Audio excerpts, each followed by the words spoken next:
친절하시게 한양대학교 운영진분이 제가 그때 그냥 다짜고짜 페이스북 메신저로 보냈거든요. 저 뭐 가톨릭대학교 신입생인데 우리 학교도 이런 게 있으면 좋을 것 같다. 제가 뭘 어떻게 하면 될까요? 이렇게 하니까 또 친절하게 알려주셔서 저희 학교까지 와서 뭐 이러이러한 식으로 하면 된다 해서 그 당시 학교 영양사 선생님이랑 교직원 쌤이랑 막 설득해가지고 뭐 지금은 좀 그 역사 속으로 사라졌다고 들었는데 저 때만 해도 이 십시일반이 매우 잘 되었습니다. 네, 또 마지막으로 이제 전 학교 생활도 엄청 열심히 했거든요. 이제 그래서 보면 이제 교내 활동도 2017년부터 해가지고 이제 졸업하기 직전인 2020년도까지 이제 이렇게 다양한 것들을 했는데 아까 그 학생혁신기획단 제가 1기였는데 이제 그 최근 또 기수가 저한테 와가지고 인사를 해가지고 학생혁신기획단 아직도 있구나. 약간 좀 뭉클하다 약간 이런 생각이 들었던 것 같습니다.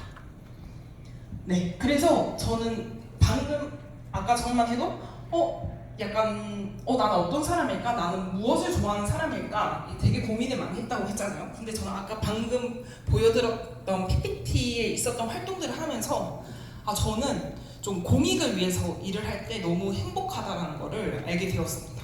왜냐하면 이제 이게 십시일반 그때 고유 번호증을 만들었었는데 이 당시 어떻게 보면 이거를 한다고 저한테 뭐 돈을 주는 것도 아니고 어떻게 보면 제가 더 돈을 쓰는 거고 또 시간을 쓰는 거고 힘든 건데 그 십시일반이라는 게 어떤 거 모르는 분들을 위해서 간단하게 설명을 하자면 이제 저희가 공강 시간이 있으면 이제 공강 시간에 1시간을 이제 학생 식당에서 설거지나 이렇게 청소 활동을 하는 봉사를 한 다음에 이제 그 대가로 받은 임금을 이제 다시 10번으로 바꿔가지고 교내에 있는 취약계층 학우님들한테 기부하는 그런 봉사 단체거든요.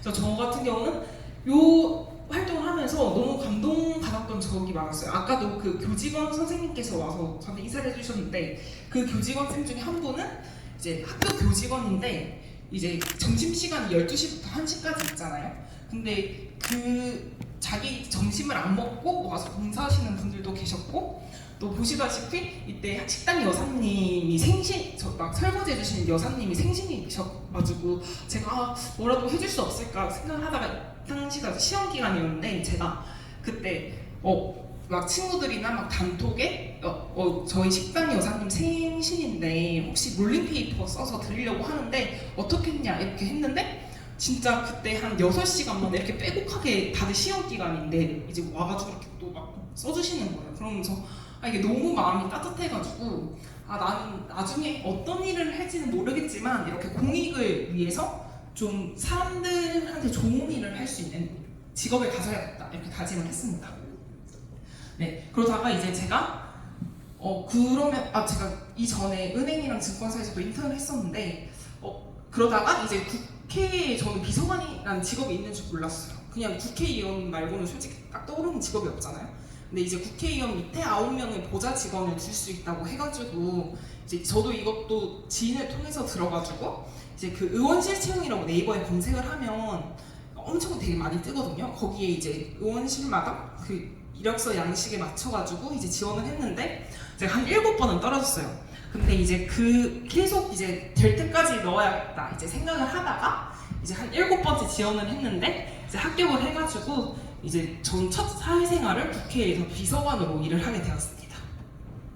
네, 그러다가 이제 조금 또 더 넓은 세상을 보고 싶다? 약간 제가 여기에서 사회생활을 시작을 했는데 계속 여기만 있으면 내가 그냥 평생 이 직업만 하다가 끝나는 게 아닐까라는 고민을 하던 참에 이제 대통령 직속 국민통합위원회라고 이제 대통령실에 자문기구 하는 역할을 하는 그런 위원회가 있다고 해서 이제 대통령 직속 국민통합위원회에 이제 서류를 넣고 면접을 보고 합격을 해가지고 이제 들어오게 되었습니다.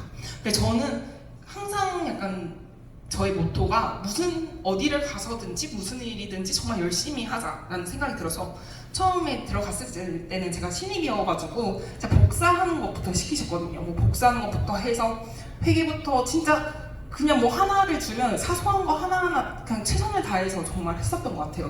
중요한 일을 주나? 뭐 사소한 일을 주나? 저는 이거를 진짜 최고로 열심히 해야겠다 해서 야근도 저는 자처해서 많이 하고 일찍 출근해서도 하고 가끔은 주말에 나와서도 약간 정말 열정 넘치게 일을 해서 이 당시에 그래서 최연소로 제가 여기 계신 분들 보면 다들 나이가 40, 50대인데 제가 최연소로 표창장을 받아가지고 이렇게 위원장님이랑 같이 사진도 찍게 되었습니다.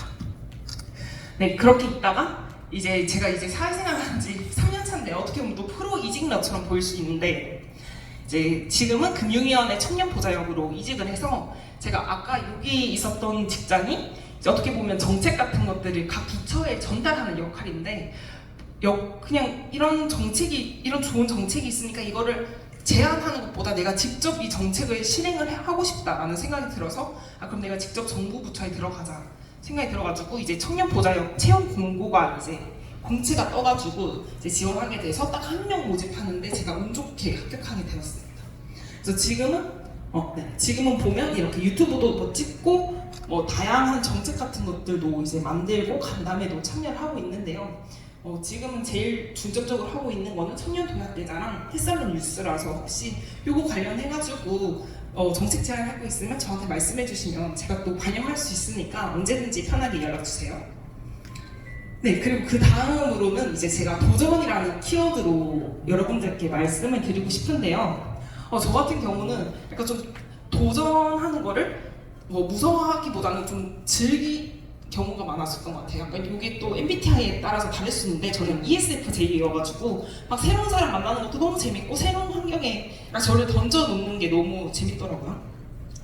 그래서 저의 첫 번째 도전은 어떻게 보면 미국 교환학생일 수 있는데 이 당시에 미국으로 교환학생 갔는데 진짜 제가 그때 영어를 잘하는 편이 아니었었거든요. 근데 교환학생을 갔는데 애들이 다 영어를 쓰고 또 한국인이 아무도 없어가지고 그때 너무 힘든 거예요. 또 막 영어를 못하는데 영어로 수업을 듣고 영어로 시험을 보니까 너무 힘들었는데 약간 이때도 그래도 어떻게 해서든지 좀 버텼던 것 같아요. 그래서 1년을 열심히 이렇게 버티다 보니까 성적도 보시다시피 약간 올 A뿔 받으면서 약간 눈물 절반 쏟으면서 이렇게 잘 버티면서 이때 약간 고등학생 때 제가 조금 한번 성장을 했고 그러니까 두 번째 도전은 약간 미인대인데 제가 지금은 좀 차렸었는데 제가 작년에 뭔가 좀 바디 프로필도 찍고 살도 진짜 많이 빼보고 싶은 거예요. 그래서 이제 10kg를 감량을 하고 스피치 학원이 이때 당시 직장 다니고 있어가지고 이제 제가 퇴근하고 스피치 학원이나 워킹 학원에 가다 보니까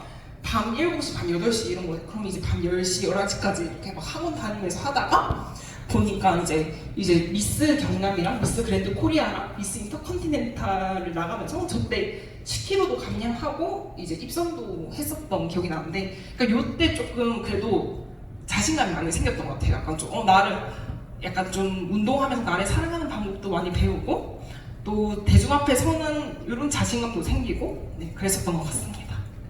그리고 세 번째 도전은 이제 정책 해커톤인데요.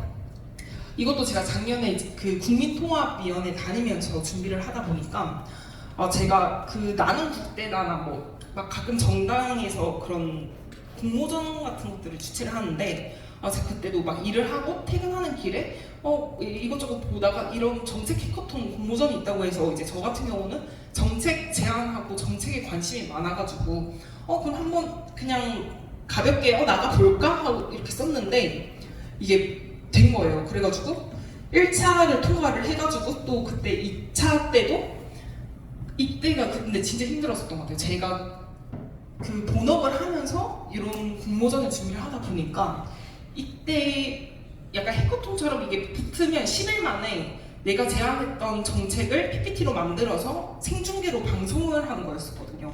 그래서 이때 막 하루에 3-4시간 자고 시간 쪼개가고 막 점심시간 때도 PPT 만들고 출근하기 전에 아침 7시에 광화문 스타벅스 문을 열거든요. 그럼 이제 7시부터 그 한 8시 40분까지 PPT 만들고 발표 준비하고 막 이렇게 했었는데 이때 또 제가 좀 많이 한계를 경험하고 극복하고 성장을 했던 가장 큰 기회가 아니었나 이런 생각이 들어요.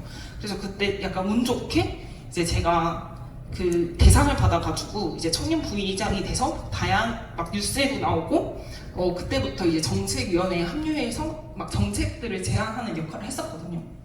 근데 이제 또 이때 좀 저는 뜻깊었던 게 제가 제안한 정책은 아까 그때 제가 십시일 말을 했었잖아요. 자립준비 청년이라고 혹시 아시나요? 이게 자립준비 청년은 보육원을 퇴소한 청년을 말하는데 제가 그때 십시일반 할 때도 그 자립준비 청년이 그 식권 수혜를 받으면서 고맙다는 편지를 제가 받은 기억이 있었는데, 그때 저는 좀 뭔가 약자를 위해서 일을 하고 싶다 계속 이 생각이 들다가 이 정책 해커톤 때도 이제 약간 나중에 검색하면 아시겠지만 이런 자립준비 청년들을 위한 정책 제안을 했었거든요.